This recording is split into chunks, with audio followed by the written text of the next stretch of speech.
the idea of how do we change the system doesn't have to mean, from the human rights perspective, if that's where your sensibilities lie, and let's hope for many people they do lie in that direction, you don't then have to become, as it were, a protester, an open-toed, sandal-wearing advocate of human rights. That's important, and that sort of advocacy and criticism of the system is important. But just as important is people working inside the system. So for instance, when people leave universities today across the Western world, and certainly in the United States, they may come out with enormous debts. So they do have to service those debts.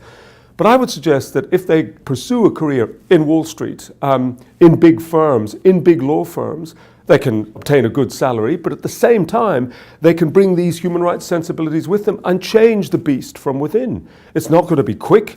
These sorts of changes don't occur quickly, but those changes can be made.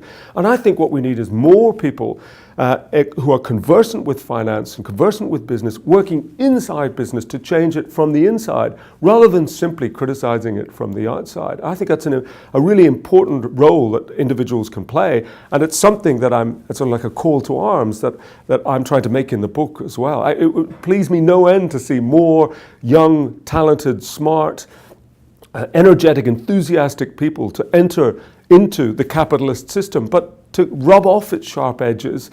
I'd like to invest hope in our millennials, the generation behind us, to do just that.